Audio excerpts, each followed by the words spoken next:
Сәлеметсіңдер ме оқушыларым? Қазақ тіл сабағы 2-ші сынып. Күнделікті сабақтарды үзбей жіберіп алмас үшін каналға міндетті түрде тіркеліп алыңыздар.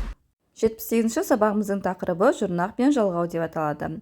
Бүгінгі сабақта берілген сөзді сөз құрамына қарай талдауды, сонымен қатар дереккөздерден қажетті мәліметті табуды үйренеміз.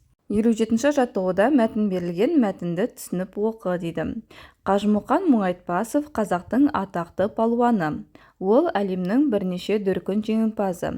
Қажымұқан 14 жасында саудагер байға жалшы болады. Қыс мезгілі.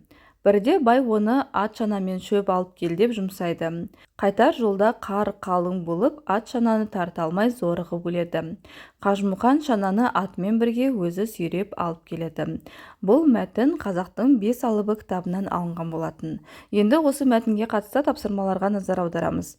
Қажымұқан туралы басқа да мәліметтерді энциклопедиядан біліп ал дейді. Біз Қажымұқан туралы энциклопедиядан мынадай мәліметтерді анықтадық. Қажымұқан палуандық өнерімен жер шарын аралаған. 54 мемлекетте күреске түсіп, 48 медаль алған. Қажымұқандай мықты палуаншы тек Қазақта ғана болды. Келесі тапсырма: қарамен жазылған сөздердегі жұрнақ пен жалғауды ажырат дейді. Бізде мәтінде қарамен берілген сөздер, олар саудагер, жалшы және шанамен деген сөздер. Саудагер деген сөздің түбірі сауда, гер, жұрнақ. Келесі жалшы деген сөздің түбірі жал, шы, жұрнақты білдіреді.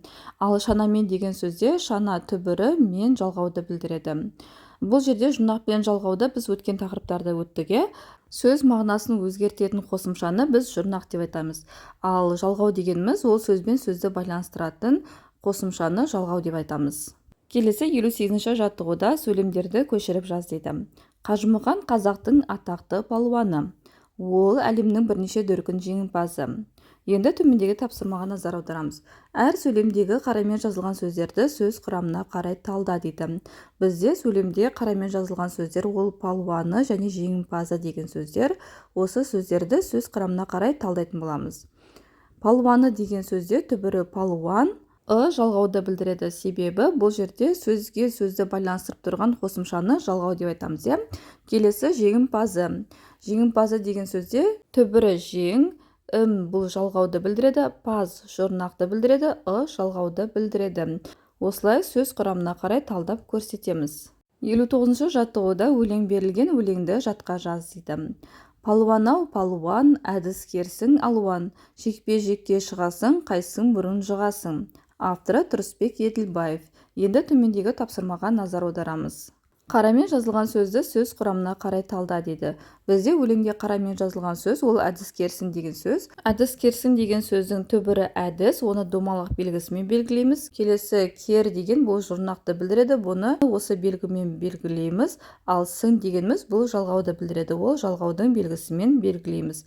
Келесі тапсырма: палуан сөзіне бірнеше жалғау жалғап айт дейді. Жалғау дегеніміз сөзбен сөзді байланыстыратын қосымшаны айтады. Палуан деген сөзге мынадай жалғауларды жалғап айтуға болады. Палуандар, палуанға, палуанмен, палуанды, палуанның, палуаннан. Келесі 60-шы жаттығуда жұмбақты оқып шешуін тап дейді. Ойынды бұзсаң күш қылып, тоқтатады ысқырып. Бұл жұмбақтың шешуі төреші деп аталады.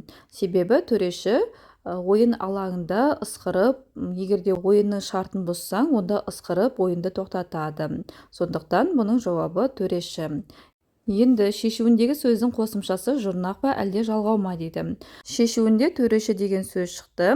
Бұл төре деген түбір ші жұрнақты білдіреді. Себебі түбірдегі сөз мағынасын өзгертіп тұрған қосымшаны біз жұрнақ деп айтамыз. Сондықтан да бұл жұрнаққа жатады.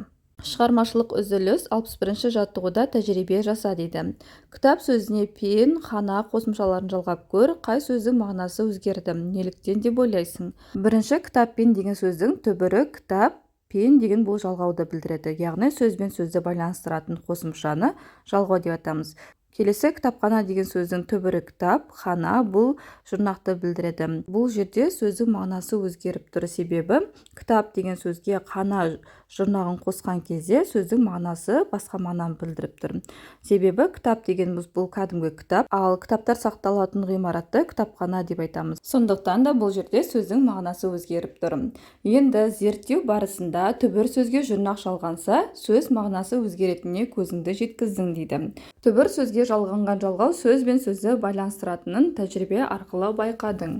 Ал енді оқушылар, осымен бүгінгі сабағымыз аяқталды. Егер де сабақ ұнаған болса, каналға міндетті түрде тіркеліп, лайк басуды ұмытпаңдар.